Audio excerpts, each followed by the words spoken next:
I think we have most people in now, so I want to welcome you tonight to our presentation, the ERA 100th Anniversary Commemoration. 100 years is enough. I am Pam Baldwin. I am the Louisiana AAUW State Administrator, and I'm real glad you're joining us. Before we begin, we ask that you keep your video off and yourself muted. Questions can be submitted into the through the chat function.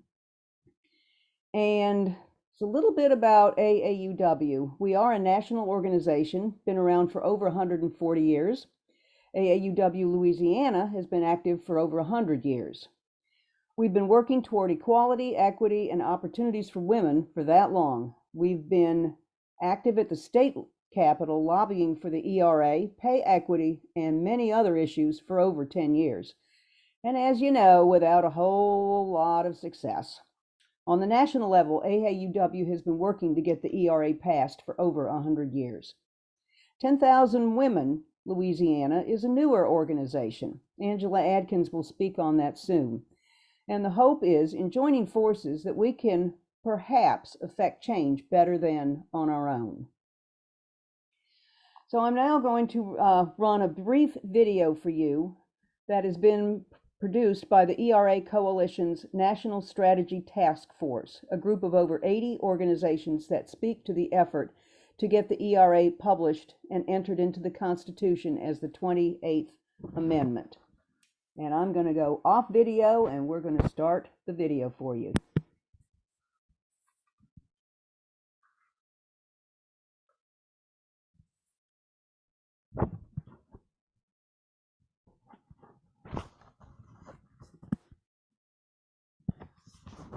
Today, December 13th, marks the 100th anniversary of the first introduction of the Equal Rights Amendment in the U.S. House of Representatives.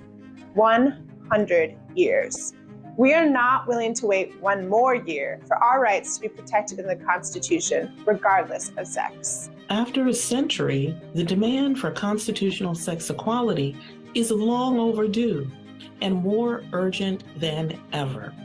The United States is the only modern democracy that does not include sex equality in their constitution. Why do we need to beg for basic rights and protections from our elected leaders? They need to do what is right and what is just. Our government officials must make the Equal Rights Amendment an official part of the United States Constitution.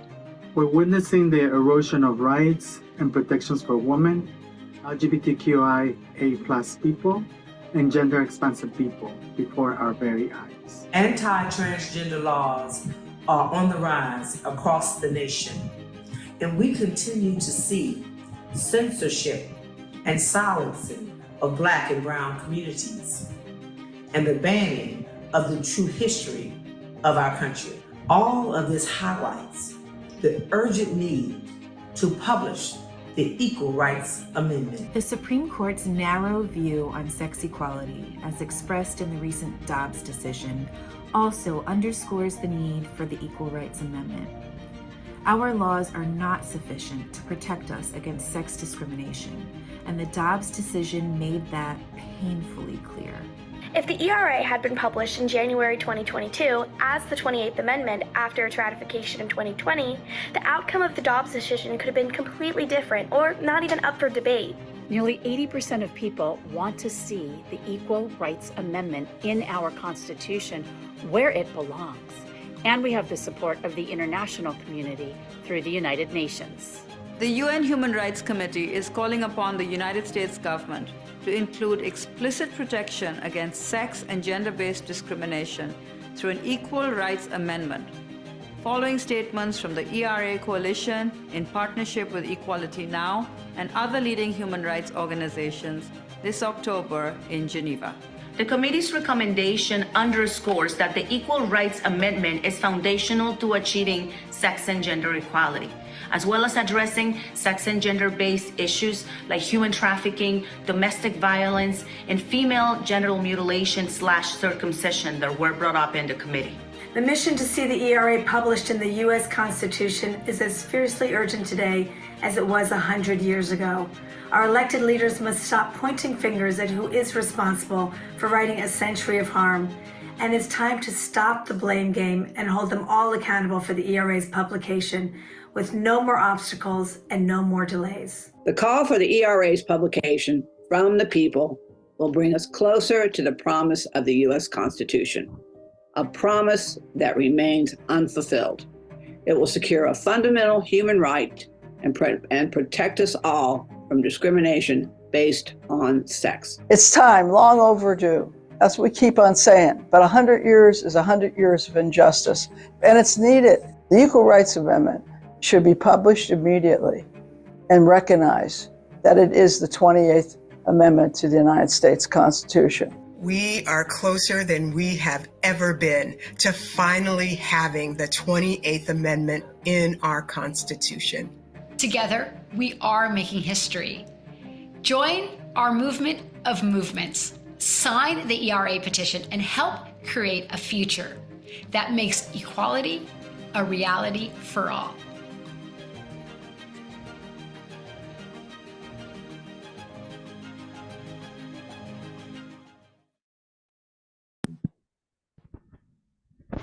What in the hell? Hey, okay. One thing I forgot to mention is there is a bit of an error in that video, and it said Kamala Harris, but the woman's name is actually Kamala Lopez. So it wasn't our vice president. It was a totally different person. But I gotta say, if that doesn't make your blood boil, I don't know what will. So now we're going to focus on Louisiana. I'd like to introduce Camille Moran. She is AAUW Louisiana's Public Policy Chair and a member of multiple ERA coalitions. She will be then followed by Angela Adkins, the Executive Director of 10,000 Women. So, Camille, would you turn your camera on and come speak with us? Thank you. Good evening, everyone. So glad to see all of you here with us today. I'm going to give you a little history of the ERA movement in Louisiana from the current movement that we began back in the early millennium.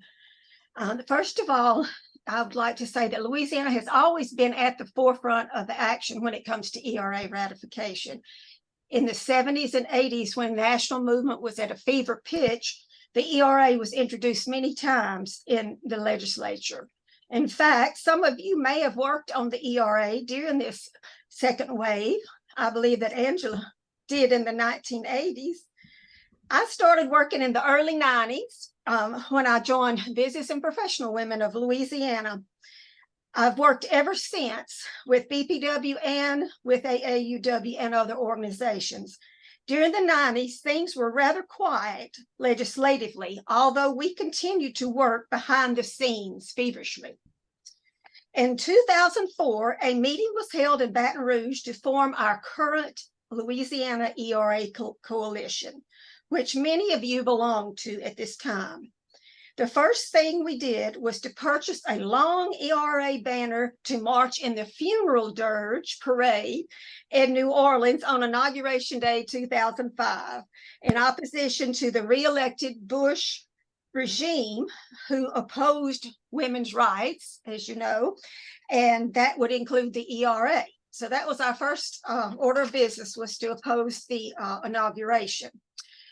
This was a smashing success. We had a great time. And so we were off to a good start. We then got down to the main reason that we had formed, and that was to introduce ERA legislation.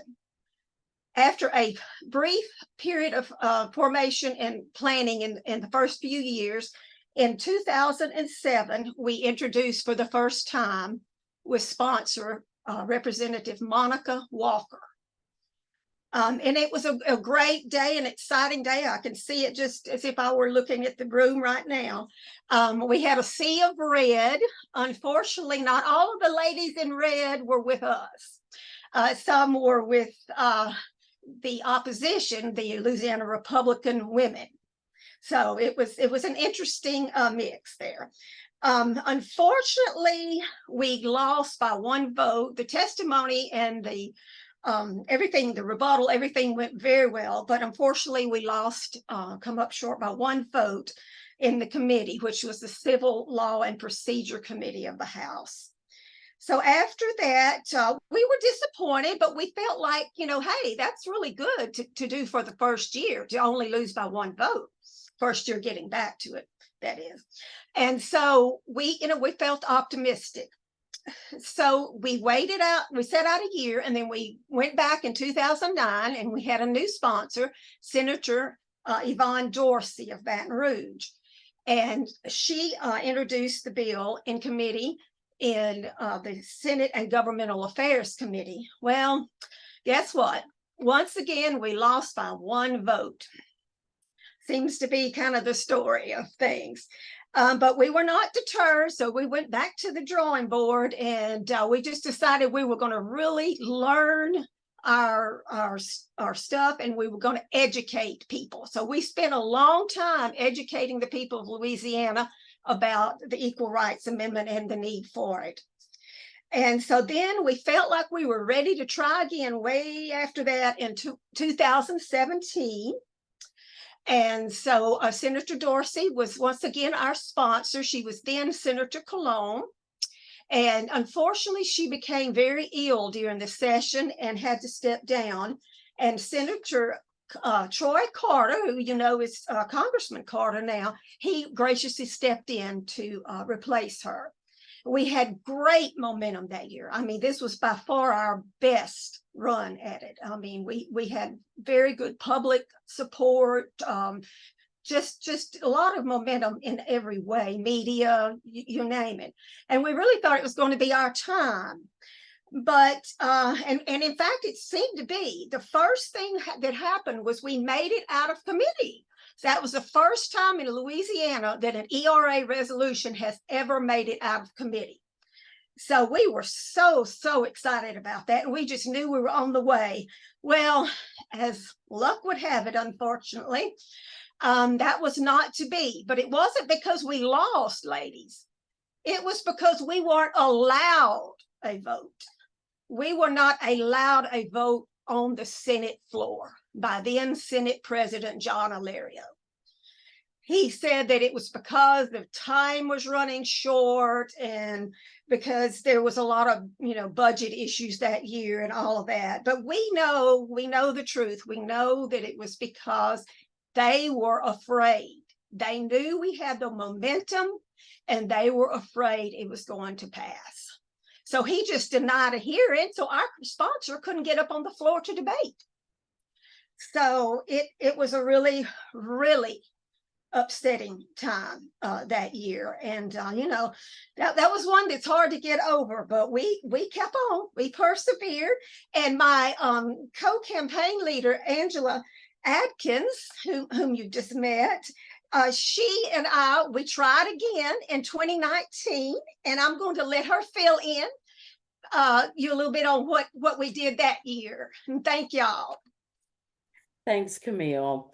Yeah, we had a time of it, that's for sure.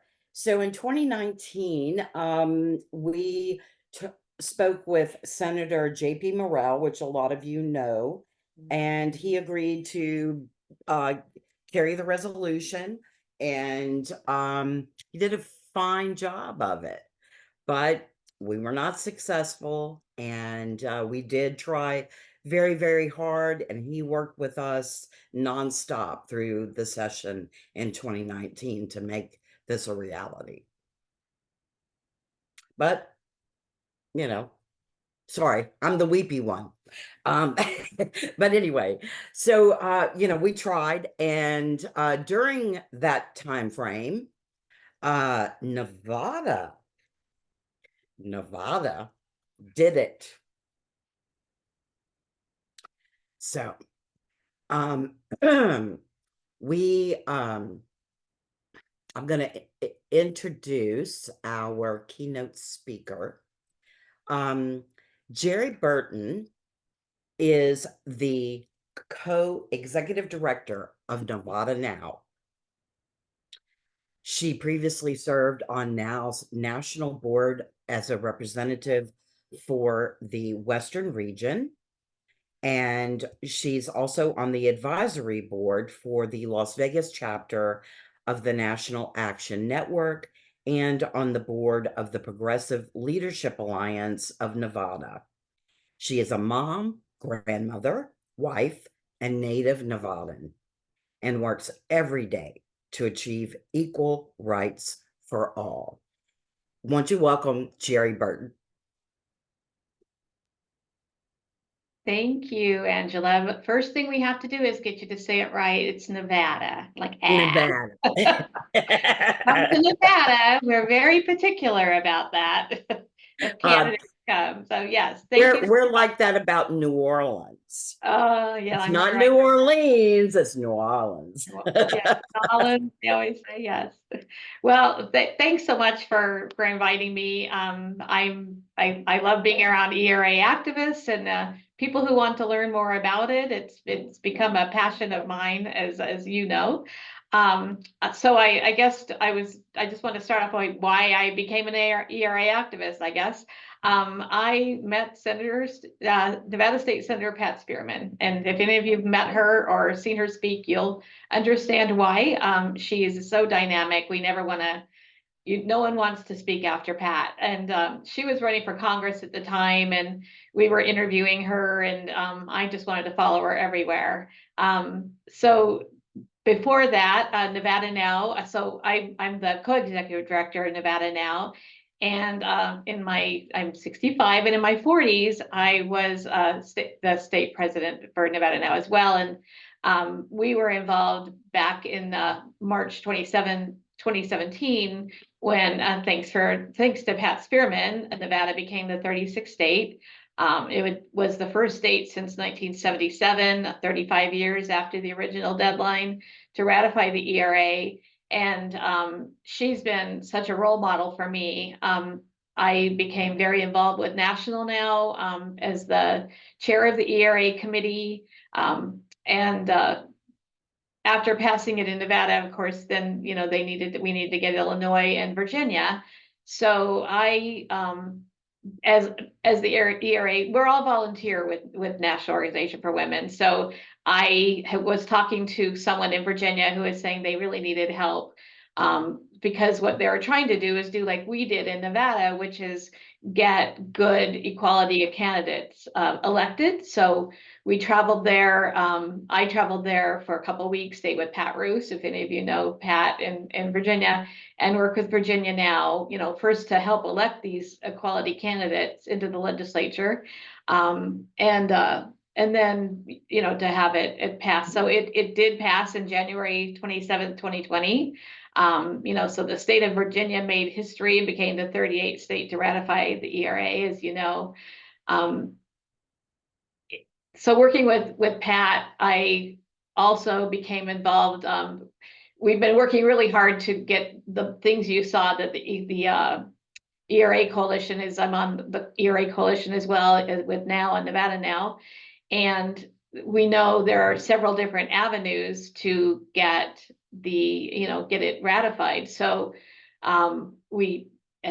you saw all the different actions you can take, but here we are, we do all this work to get it passed, and the archivist won't publish it. So we were working to get that done on the federal level. But meanwhile, we've been working on our state ERA. But one of the other people, before I go into that, I find that, and all of you probably feel the same, you find these people who inspire you, and Pat Spearman was that for me.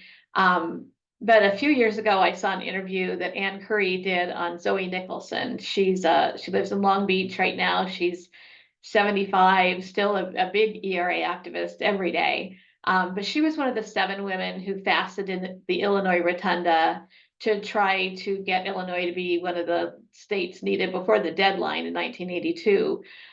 She's written several books if you want to look her up. She wrote one called The Hungry Heart that is about the fasters, and it's just inspiring to think of someone who fasted for 37 days, I think it was, that they did, and and still it did not give up and is still working so hard to get this passed. So to get it published, because we passed it. If you look on zoenicholson.com, you can learn all about, she's a huge Alice Paul historian. She has a lot of information about the ERA on there. And there's also an interview that I can't think of her name, Ann Curry, did We'll Meet Again. It's called The Fight for Women's Rights, that she interviewed Zoe, and I mentioned it earlier, but I had a friend, John Erickson, who was on the national board, and I said, I have to meet this woman. And I went to California, I'm in Las Vegas, and met her in Long Beach. And, you know, she's somebody I talk to every day, and she's still, she's a good friend, but also a big advocate for the ERA and educates me on it all the time. So, you know, while we're educating around the federal ERA and having these great meetings about it, we're also pushing to get state ERAs passed. And we're seeing, especially after what's happened with Roe and how difficult it is to get the federal ERA published, that it's important for states, you know, courts and constitutions to have a state equal rights amendment. And then we're also working this year on a Nevada abortion amendment. So Senator Spearman and Senator Canizaro led our female majority legislature to pass legislation in 2022. It first passed the legislature in 2019, then 2021, and on the ballot in 2022. And our state language is, we say it's the most inclusive. I do believe there's a couple states working on something pretty similar, but ours says equality of rights under the law shall not be denied or abridged by this state or any of its political subdivisions on account of race, color, creed, sex, sexual orientation, gender identity or expression, age, disability, ancestry, or national origin. So as we were advocating for it, we were just saying equality for all, because it just definitely covers all the different ways we need to have equality into our constitutions. So, and we did this, a lot of people have come to us to ask, because it passed with a higher percentage than anything else passed in 2022. Senator Cortez Masto didn't get as many votes as the state ERA did. So we did this by doing like we're doing today, which is talking to progressive groups. We worked with unions, you know, other people who were obviously interested in equal rights being in Nevada Constitution.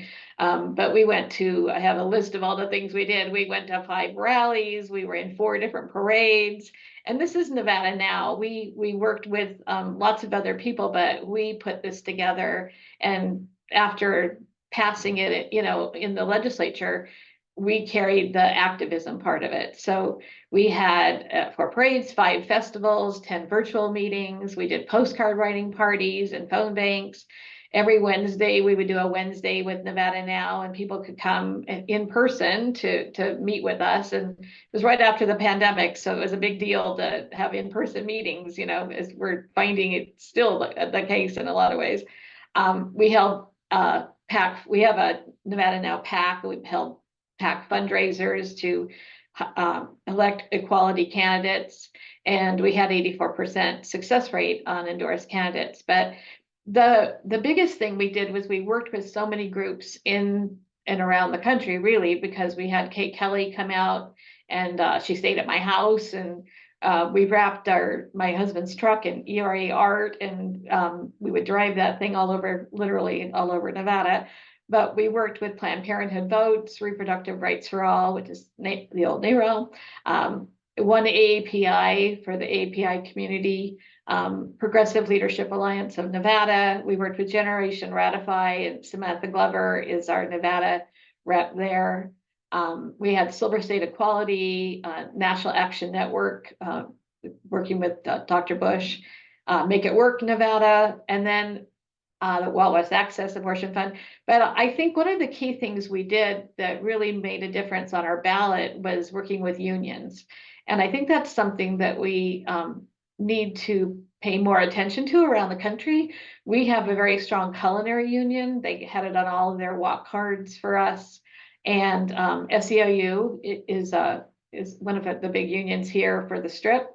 And Michelle Maese is the first Black president of SEIU here in Nevada, and she's on our board. And so we work directly with them and to hold some really great events and get a lot of people out to vote. So I mean, that's what I've done. I thought maybe it might be nice to have some questions and talk more about what other people are working on and maybe some ideas to help pass your state ERAs or some of the federal work we're having to do.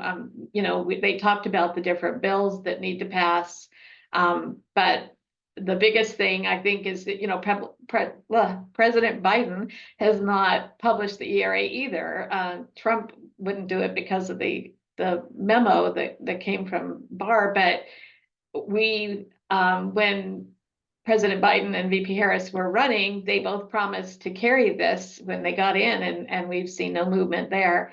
And then talk to your senators, talk to your representatives, and get them to sign on to bills. And one of the things that we are fortunate, and I think Louisiana might be similar, but we are able to have access to our elected people because we're a small state, and really Las Vegas is the biggest population. So we have held meetings with our senators and congresspeople, asking them to not only support these bills, but to be to be visual about it. Senator Cortez Masso's on TV all the time. We've asked her to talk about the ERA when you're on television and show your support. And it's been a struggle. We know she supports it. We know we have really great people in Nevada that do, but to get people to talk about it is difficult. And then my big dream that I've been putting around is, I think that if we could get Taylor Swift to make a Instagram post saying that women aren't in the Constitution and educate young women on it, that we would be done and we could just like go to the beach. So that's my hope, is that all this is great work. We've got lots of great Senate bills to remove the deadline and to get it passed and to get President Biden to publish it. But we're still working. Here we are 100 years later, and we can't seem to get it done. So Jeri, go ahead. Do you think that the states that still have not ratified, is there any reason for them to go ahead and still try to do that? Absolutely. I mean, wouldn't it be a dream if all of them had? There is a concern that a few of them have tried to rescind it. They don't think constitutionally that they can, but it's a concern, a fear. So, and wouldn't it be great? I think also to educate people in all of the states that aren't ratified yet. Truly, when we were working on the state ERA, people were like, "Oh, that was done in the 80s," or we're safe in Nevada, and we're not. I mean, if Roe has taught us anything, we know we're not safe unless it's in the Constitution. I mean, we literally are not even in there to have standing. So, and then if we can do it state by state, great, and then obviously get the federal, published. I have a question from one of our audience members. What are the next steps that are necessary? Well, I know in your video you had a few, but again, we can put some in the chat too. Some of the bills. Check and make sure that your senators and your representatives have signed on to the bill to remove the deadline. There's SJ Res 4, which I believe is already on the desk, and then the partner bill is SJ Res 25, and that one's in the House. And to remove the deadline, there's so many different angles that we're trying. I mean, the biggest thing is, call President Biden, tell him he's going to be campaigning. He may be coming to your state. Have this be something that we're demanding of him. Now, I'm going to vote for him anyway, but I think we need to, remind him that he promised and keep the push on him. But also our senators, our congresspeople, and then, obviously electing candidates who support equality. And each of our states, is a different landscape there. In Nevada, that's something we've demanded, and we've been pretty fortunate. We have all Democrats but one Republican up north that we're hoping to someday get rid of. But and Nevada now is nonpartisan, but I always say find me, a Republican that supports our issues. But so there's ways, but I think also like have events and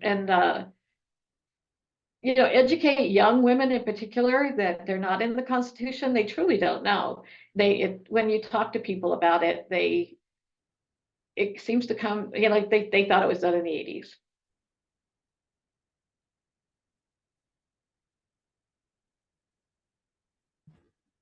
Thank you so much, Jeri, for joining us.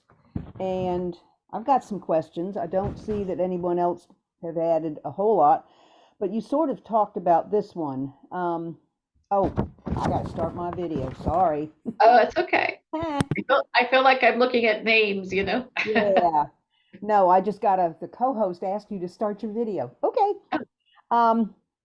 You mentioned trying to different ways to try and get this to come about. One is putting pressure on Biden to authorize the archivist to publish it. Number two might be working on the lawsuits. And number three, trying to get, remove the joint, the time deadline. Right. Which do you think is most important?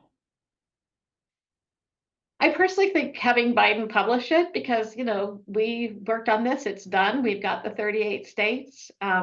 They published the first two, Nevada was published, then Illinois was published.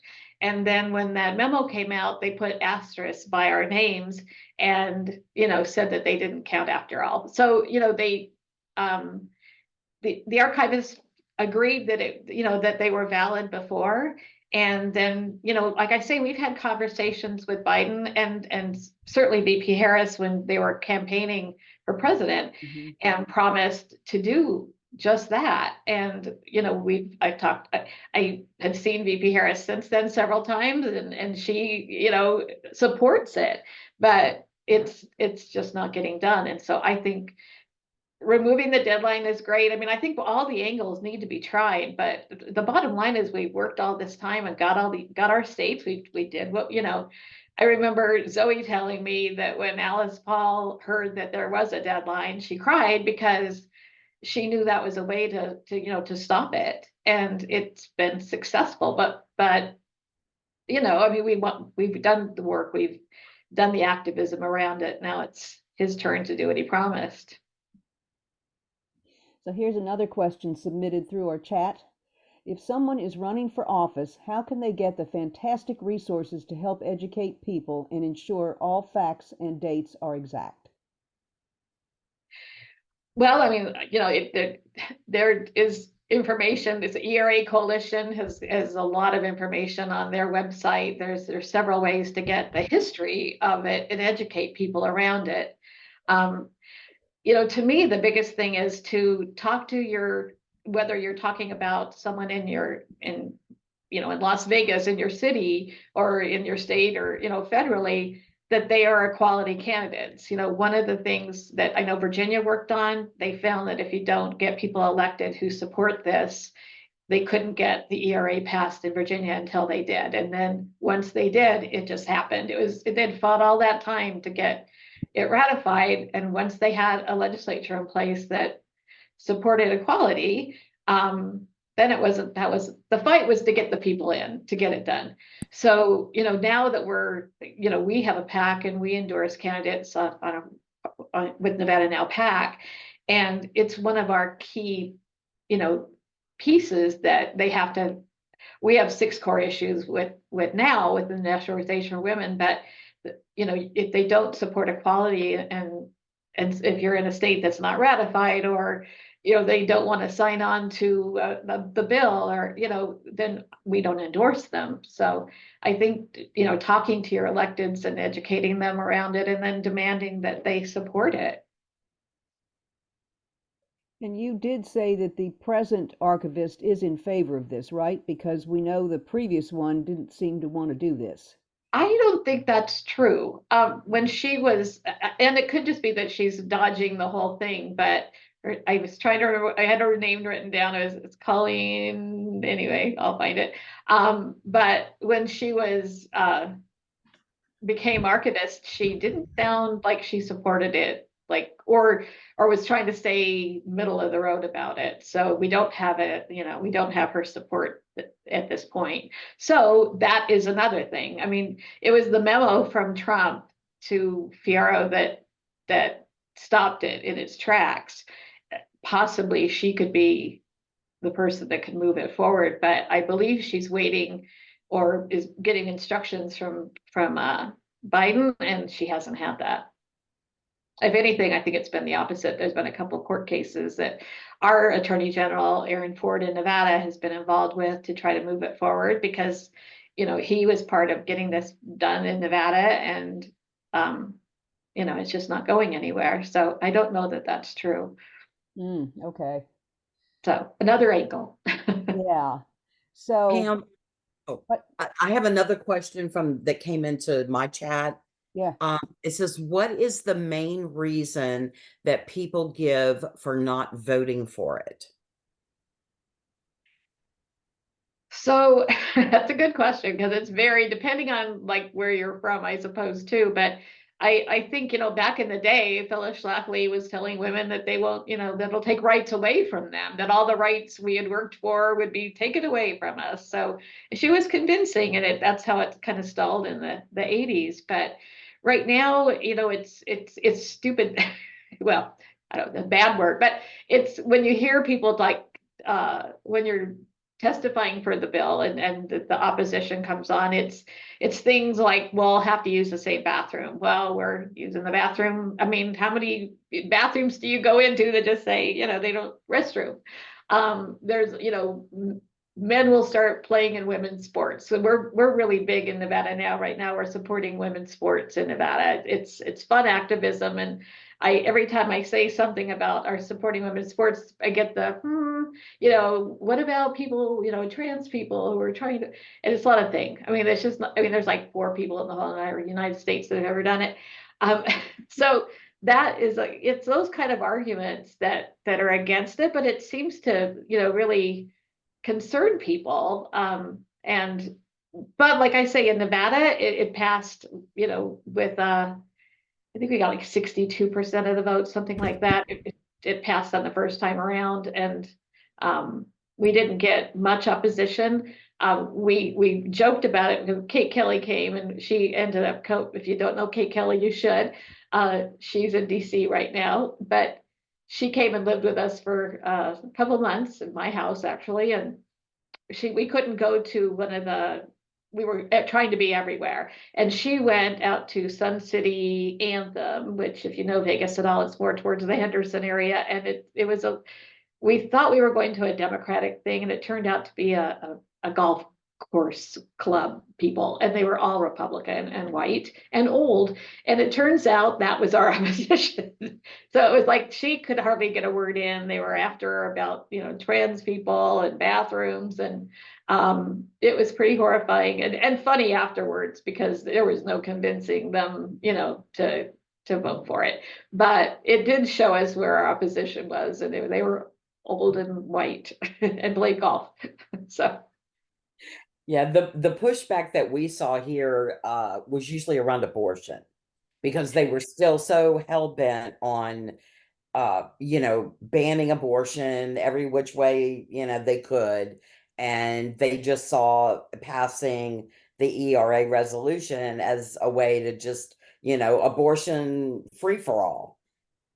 And that's true. And I'll tell you what, again, Kate Kelly, I've got these like 3 women in my life that are my ERA activist people, but she was the one who started saying when we were in Nevada that yes, the ERA would help with abortion rights, and it was a good thing. And, making it more of a positive, like we weren't trying to, back in the day, and I mean, that's even 5-10 years ago, we tried not to put the abortion rights in with the ERA because of that, right? And so we kept it, we just didn't talk about it.